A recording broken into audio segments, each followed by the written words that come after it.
Assalamualaikum warahmatullahi wabarakatuh.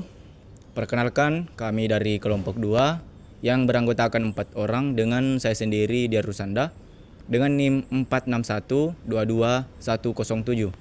Saya Atiana Sofia dengan NIM 46122103. Dan saya atas nama Rosi dengan NIM 46122124. Dan saya atas nama Rizal dengan NIM 46122118 Akan membahas mengenai Project Based Assignment dengan dosen pengampu Ibu Dian Triana, SE, MSI. Selamat menonton. Baik, Assalamualaikum warahmatullahi wabarakatuh. Di sini saya akan menjelaskan mengenai konsep dasar berdirinya roti Maros. Roti Maros adalah makanan khas dari daerah Bugis Makassar. Roti ini mengambil nama daerah asal pembuatannya, yakni Kabupaten Maros. Sebelum dikenal masyarakat luas hingga seperti sekarang ini, roti Maros merupakan roti kampung biasa yang dibuat bagi konsumsi masyarakat menengah ke bawah. Namun, seiring berjalannya waktu, industri rumah tangga pembuat roti Maros pun berkembang. Roti Maros merupakan makanan berbahan dasar utama tepung terigu dan air yang difermentasikan dengan ragi, seperti di daerah Makassar. Roti Maros berada di BTP Jalan Kesejahteraan Timur 19, Blok B, nomor 434, RT 001, RW 08, Tamalandrea, Kecamatan Tamalandrea, Kota Makassar, Sulawesi Selatan, Indonesia. Roti Maros memiliki omset sebesar kurang lebih 100 juta per bulan, sehingga usaha tersebut perlu memerlukan pembenahan dan pengembangan agar mampu bersaing dengan pangsa pasar lainnya. Perkembangan industri makanan merupakan suatu bentuk usaha yang cukup perspektif di Indonesia. Hal tersebut dikarenakan makanan merupakan salah satu kebutuhan pokok yang harus terpenuhi. Keberadaan usaha kecil dan kegiatan pemasarannya mampu menciptakan masyarakat yang memiliki sumber penghasilan mandiri dan tidak bergantung kepada pihak lain untuk memenuhi kebutuhannya. Baik, selanjutnya saya akan membahas mengenai data dan informasi.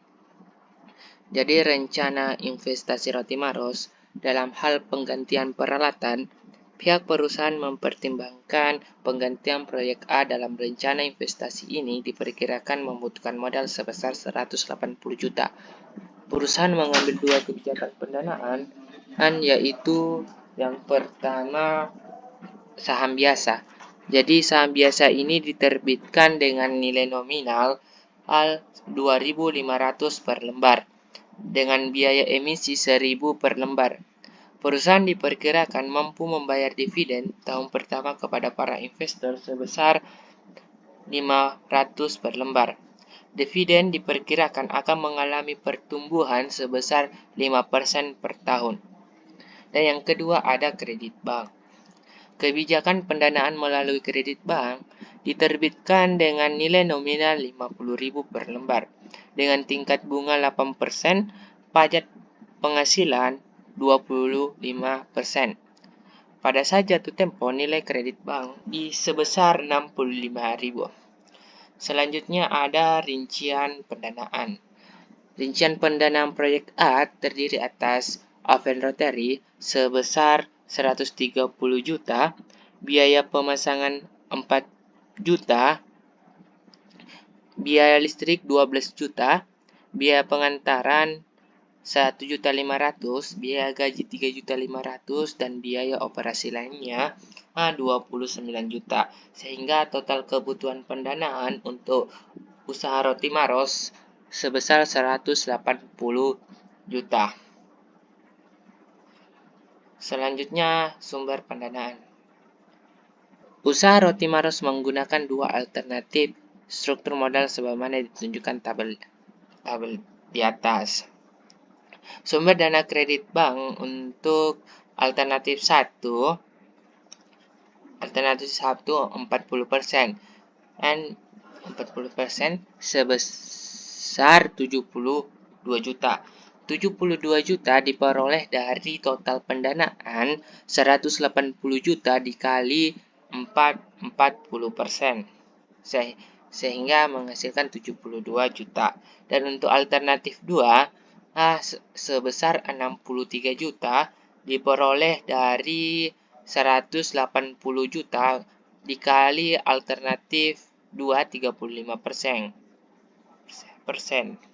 Sedangkan untuk sumber dana saham biasa di alternatif 1 sebesar 108 juta diperoleh dari total pendanaan 180 juta dikali 60%. Dan di alternatif 2 sebesar 117 juta diperoleh dari total pendanaan 180 juta dikali 65%.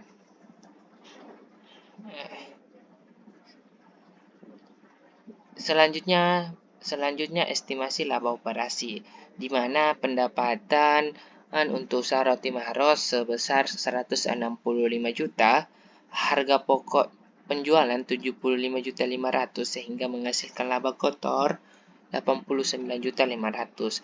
Lalu dikurangi dengan beban-beban sebesar 35 juta sehingga menghasilkan laba operasi sebesar 54.500.000. Selanjutnya perhitungan biaya modal individual. Untuk saham biasa, perhitungan biaya modal untuk saham biasa yaitu 500 yaitu dividen. Dividen dibagi biaya modal 2.500 dikurang biaya emisi 1.000 ditambah pertumbuhan dividen 5%. Sehingga menghasilkan biaya modal saham biasa 38%. Dan untuk perhitungan biaya modal untuk kredit bank yaitu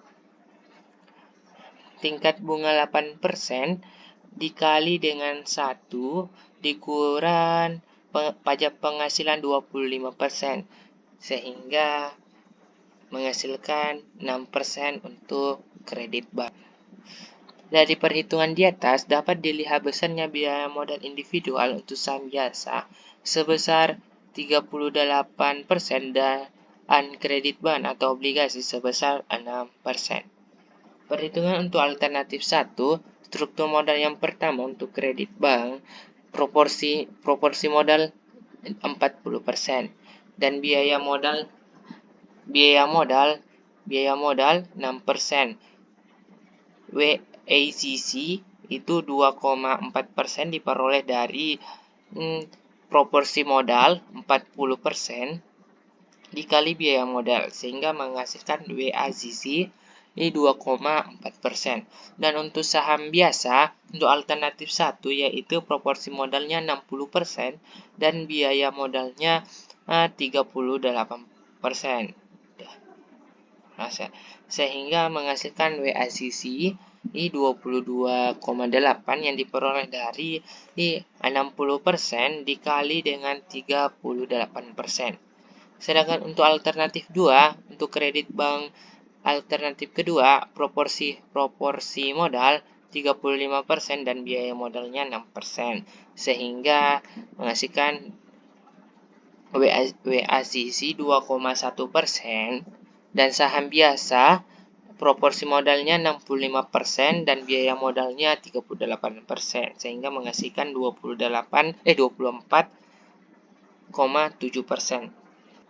Selanjutnya perhitungan struktur modal proyek A. Untuk alternatif pertama, kredit bank di 5.760.000 diperoleh dari total pendanaan 180 juta dikali alternatif 1 40% dikali dengan tingkat bunga 8% sehingga menghasilkan 5.760.000. Dan untuk saham biasa diperoleh dari total pendanaan dikali total pendanaan 180 juta dikali dengan alternatif pertama sebesar 60% sehingga menghasilkan 43.200. Dan untuk alternatif kedua, kredit bank diperoleh 5.040.000 diperoleh dari total pendanaan 180 juta dikali dengan alternatif kedua 35% dikali dengan tingkat bunga 8%. Dan untuk saham biasa diperoleh 46.800 diperoleh dari total pendanaan 180 juta dikali dengan alternatif kedua yaitu 65% dikali dengan 5%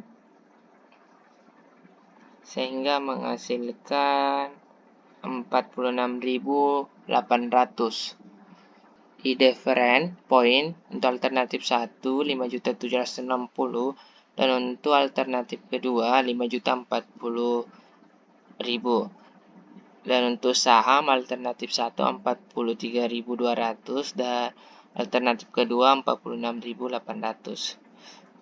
Dan untuk struktur modal 1 versus alternatif kedua yaitu 14.400 diperoleh dari 46.800 dikali 5.760 dikurang 43.200 dikali 5.040 lalu dibagi dengan 46.800 dikurang 43.200 sehingga menghasilkan 14.400. Dan untuk selanjutnya untuk analisis EBIT EPS proyek A, untuk EBIT struktur modal pertama itu 54.500 dan untuk struktur modal kedua sama 54.500. Dan interest expense diperoleh dari interest 5 juta untuk alternatif 1 5.760 dan untuk struktur modal kedua yaitu 5.400. EBT diperoleh dari EBIT dikurang dengan interest expense sehingga menghasilkan 48.740 dan pajaknya itu 12.185.000 diperoleh dari 48.780 dikali 25%. Begitupun dengan struktur modal kedua. Dan untuk EAT diperoleh dari EBT 48.740 dikurang dengan pajaknya 12.185.000 sehingga menghasilkan 36.555. Begitupun dengan struktur modal kedua A yaitu 46.460.000 dikurang dengan pajaknya 12.365.000. Untuk PD-nya 0, begitupun dengan struktur model kedua, sehingga EACS sebesar 36.555 dan untuk struktur model kedua 37.095.000. Dan untuk NS-nya tadi di 43.200 diperoleh dari saham untuk alternatif 1 dan untuk alternatif 2. Dan untuk EPS-nya itu diperoleh dari 36.555 dibagi dengan 43.200. Begitupun dengan struktur modal kedua. Baik, saya akan melanjutkan mengenai informasi penjualan. Adapun data dan informasi, Roti Maros merupakan perusahaan yang merencanakan investasi berupa penggantian peralatan pada tahun 2017 untuk meningkatkan jumlah produksi. Namun, perusahaan bermaksud melakukan pengkajian terhadap pengaruh biaya-biaya dan risiko atas investasi penggantian yang dilakukan. Estimasi laba atau rugi operasi sebagaimana ditunjukkan pada informasi data biaya dan struktur modal.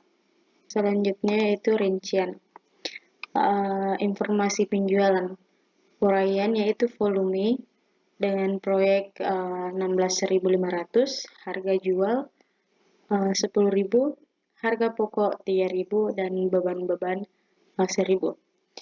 Untuk estimasi laba operasi, uraiannya yaitu pendapatan 165 juta, HPP 75.500.000, menghasilkan laba kotor 89.500.000. Dan untuk beban-beban sebesar 35 juta dan menghasilkan laba operasi sebesar 54.500.000.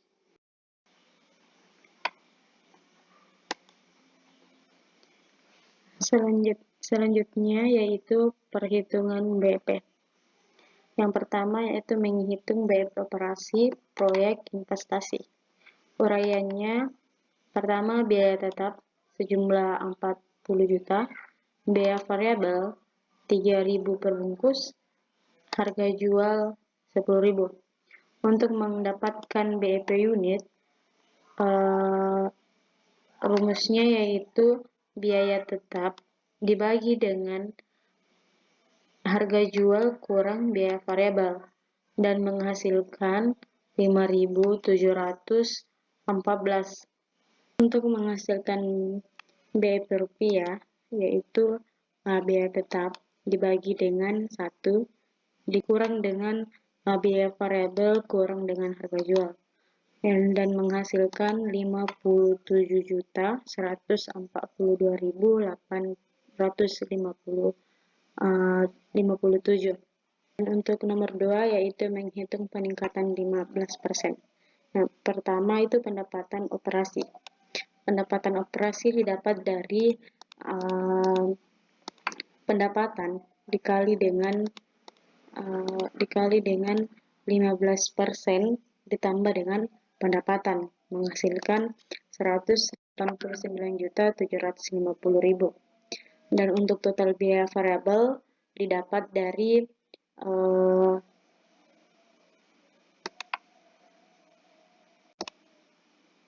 harga pokok dikali dengan volume dikali dengan 15% ditambah dengan harga pokok dikali dengan volume menghasilkan 56.925.000. Untuk margin kontribusinya yaitu selisih antara pendapatan operasi dengan total biaya variabel dengan jumlah 132.825.000. Untuk total biaya sebesar 40 juta dan laba operasi yaitu selisih antara margin kontribusi dengan total biaya tetap sebesar 92.825.000. Selanjutnya itu nomor 3, menghitung DOL, DFL, dan DTL. Uraiannya volume sebesar 16.500.000, harga jual 10.000, biaya variabel 3.000, biaya tetap 40 juta, EBIT-nya yaitu 92.825.000, PD-nya yaitu 0, interest yaitu 4.800.000 dan tax-nya yaitu 25%. Untuk menghitung DOL yaitu volume dikali dengan harga jual dikurang dengan biaya variabel dibagi dengan volume dikali dengan harga jual kurang biaya variabel kurang dengan biaya tetap menghasilkan 1,530.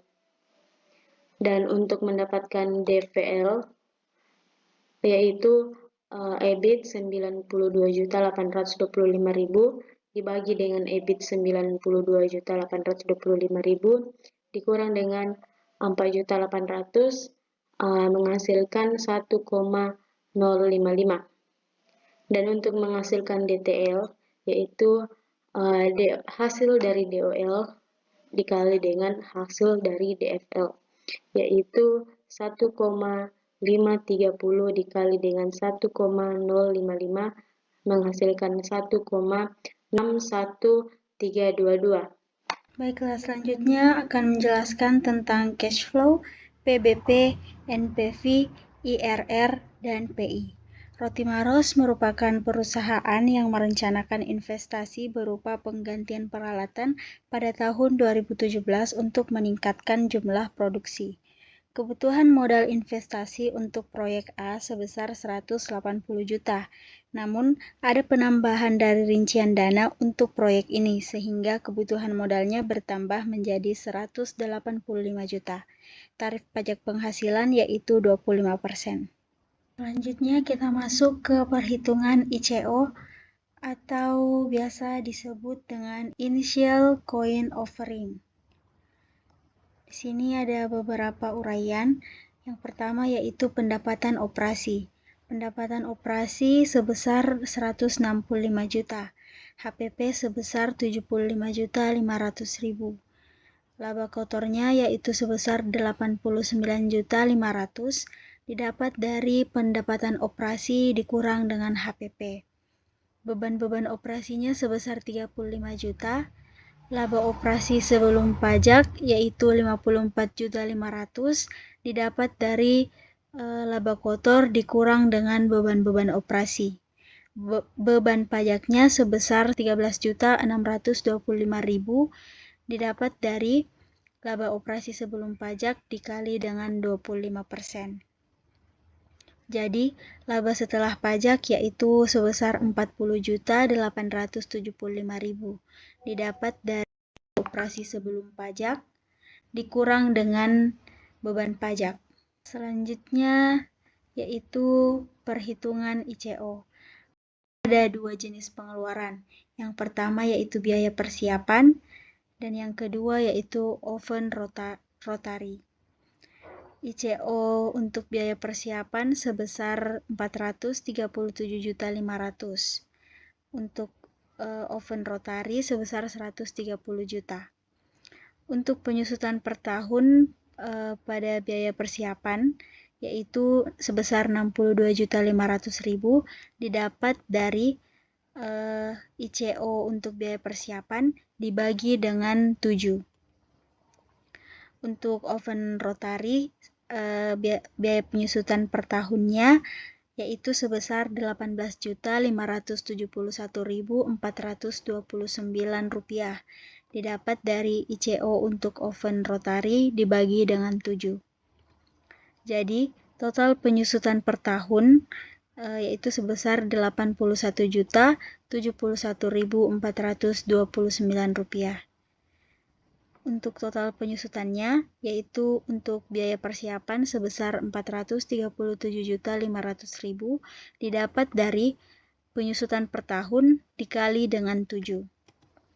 Untuk oven rotary sebesar 130 juta didapat dari penyusutan per tahun dikali dengan 7. Jadi total penyusutan per tahun sebesar 567.500.000. Jadi ICO atau Initial Coin Offering adalah sebesar minus 567.500.000. Selanjutnya yaitu perhitungan ICF atau Interim Cash Flow dan TCF atau Terminal Cash Flow. Yang pertama yaitu Interim Cash Flow. Jadi ICF tahun pertama yaitu sebesar 165 juta. Itu dari sumber dana. Dari ini pendapatan yaitu sebesar 165 juta. Untuk HPP-nya itu sebesar 75.500 didapat dari ini HPP yaitu sebesar 75.500. Selanjutnya laba kotornya yaitu didapat dari 165 juta dikurang 75.500 yaitu 89.500. Beban-bebannya yaitu 35 juta dari sumber dana. 35 juta. Laba operasinya yaitu 54.500 didapat dari laba kotor dikurang beban-beban. Jadi beban pajaknya sebesar 13.625.000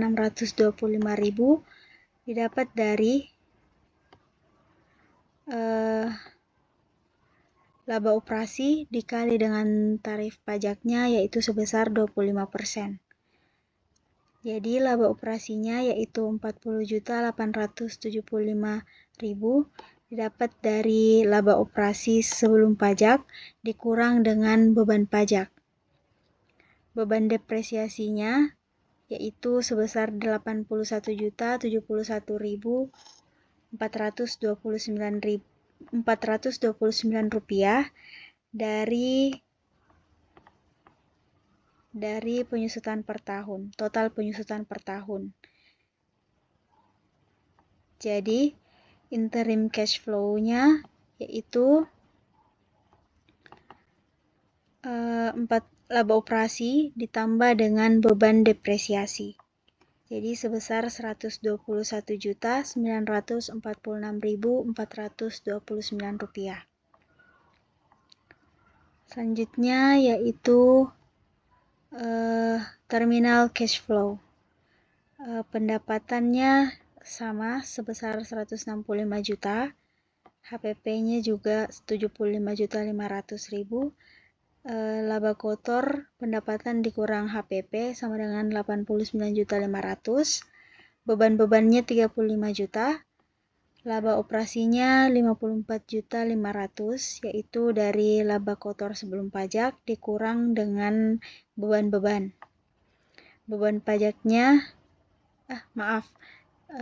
untuk laba operasi sebelum pajak didapat dari laba kotor dikurang beban-beban sebesar 54.500.000. Beban pajak yaitu 13.625.000 didapat dari laba operasi sebelum pajak dikali dengan 25%.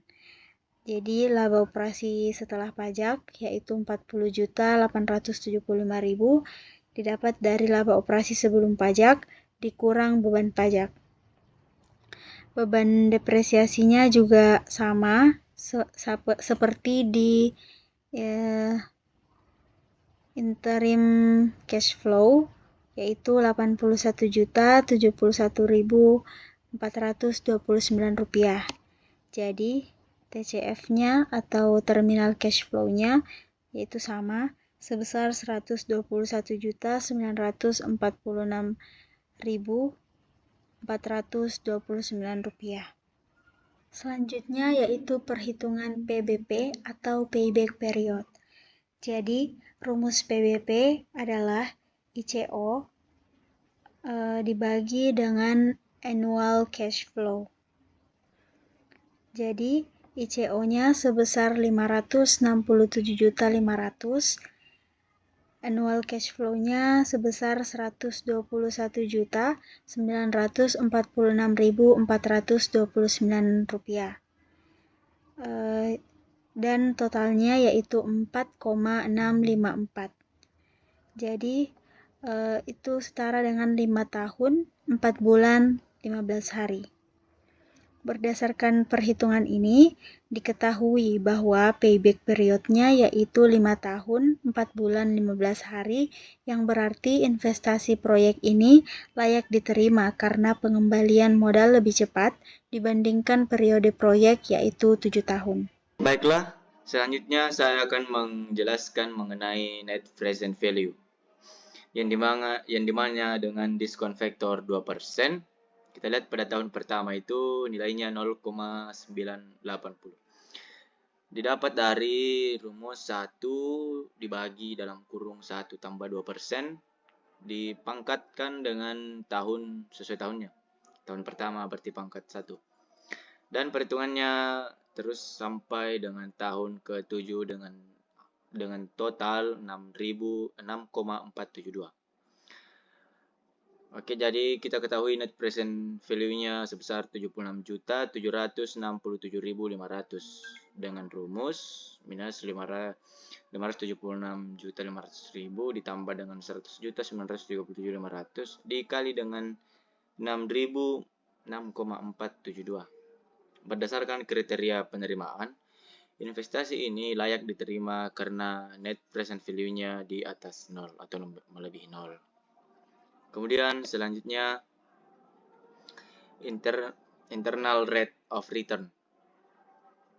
Pada tahun pertama prosesnya itu 121.946.429 rupiah dengan diskon faktor 7% yaitu 0,935 dan present value profit yaitu 113.968.625 itu didapat dari hasil perkalian 121.946.429 dikali dengan diskon faktor 7% yaitu 0,935. Kemudian selanjutnya untuk mengetahui diskon faktornya 11,5% yaitu 0,897. Jadi present value-nya di sini kosong. Jadi untuk total NPV minusnya itu yaitu 111.399.134 dan untuk net present value untuk plusnya itu ada 89.704.597 dengan internal rate of return 7% ditambah dengan 89 juta total NPV tadi 89.704.597 dibagi dalam kurung 89.704.597 dikurang dengan 2.030 di 140 rupiah dikali dengan dalam kurung 115% dikurang 7% 11,5%. Selanjutnya yaitu probability index yaitu 110.776.500 dibagi dengan 121.946.429 didapat hasilnya yaitu 1. Oke, baik. Sekian penjelasan dari kelompok kami. Terima kasih telah menonton. Wassalamualaikum warahmatullahi wabarakatuh. Sampai jumpa di video berikutnya.